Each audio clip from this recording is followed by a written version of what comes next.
event, more so than a celebratory one. We are talking about the security of our country. It is not the appointment that we have fanfares about. And I want to thank our president for the honor done us.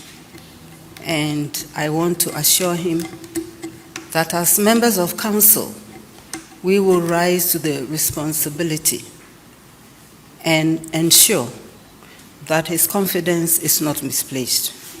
I think this is very important. As a council, we accept to serve diligently, loyally, with patriotic zeal to reset the Ghana and reset the Ghana Armed Forces too, to ensure that we have peace, we have stability for our beloved nation. So we want to ensure that the Ghana Armed Forces retain, sustain, and even extend its reputation, which is established globally. We are very proud of our armed forces, and we know that they have even further to go. Congratulations. And this is also the time to remember those who've come before us and all the roles they have played. And our pledge is to ensure that we strengthen and even add on to what they have established, which is very admirable and which we celebrate. And as an advisory council, as a council, we are in an advisory position, very separate from management, but ending with us. And this is something we need to take very important notice of, so we don't mix our roles. And therefore, we will ensure that we give sound advice on matters of policy, those that relate to defense, to strategy, including military budgeting and finance, administration, and promotion of officers above the rank of lieutenant colonel or its equivalent. We know that our country is facing some challenges in terms of security, our borders, even internal challenges. And therefore, we need to pay attention to all of these, even as we pay attention to our bilateral and multilateral relations in relation to security. They are all very important. There are times when we can't go alone. We have to follow an ECOWAS, we have to call on the AU, and we have to negotiate well to ensure that our people, the men and the women, return peacefully, return with all the knowledge that they have acquired in the process. We should also not be,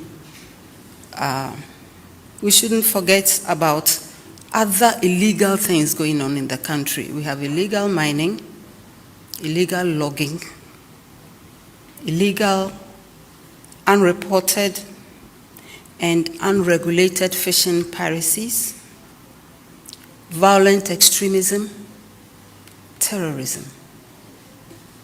These remind all of us, even chieftaincy disputes. All of these should remind all of us that there's a lot of work ahead. As a council, we pledge to play a role, and we want to invite everybody to come along. Security, as they say, is everybody's business.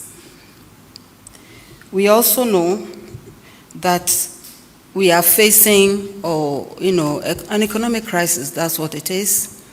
And this has saddled the Ministry of Defense with a debt of 3.7 billion Ghana cedis, including a 275 million indebtedness to food suppliers. We need to improve infrastructure, including housing. We have a huge deficit. But we also know that there's so much capability in our military forces. And we also know the roles they can play towards advancing our 24-hour economy. The military doesn't lack talent or skill in any of our disciplines. So we call on you to support us.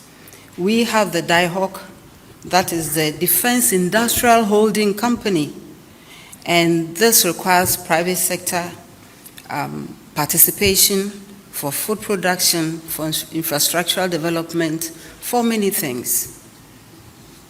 And it will not be too much to expect that in the manufacturing sector, even vehicle assembly, the pharmaceutical production, whatever, we see our Ghana Armed Forces participating effectively in all these areas. So we invite all of us, especially our armed forces, to champion the 24-hour economy through what they also do. And we want to assure our president that the Ghana Armed Forces will continue to use the methods that are humane, the methods that are effective in their, including modern technology in whatever form, to enhance operational efficiency of the forces.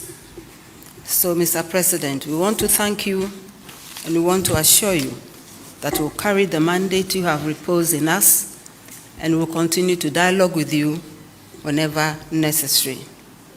This is also the time for me to add my voice to what our boss has said in relation to the outgoing CDS and chiefs and service chiefs.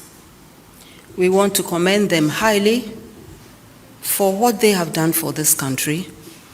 And we know that sometimes when you leave, your knowledge, your examples don't leave. And I mention in particular General Thomas Opompepra, the Chief of Defense Staff, Lieutenant General Bismarck Kwesi Onguna, Chief of Army Staff, Vice Admiral Issa Adam Yakubu, Chief of Naval Staff, and of course, Air Marshal Frederick Asari Kwesi Bequin, Chief of Air Staff. We want to thank you, God bless you, in your immediate and remote activities. Thank you all for your kind attention.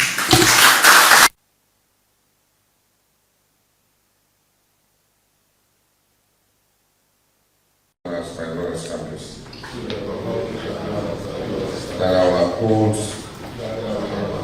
the sovereignty and integrity of Ghana. That I will preserve, protect, and defend the Constitution of the Republic of Ghana. So help me God. In the office of member of the Office Council. And that I will uphold, preserve, protect, and defend the Constitution of the Republic of Ghana.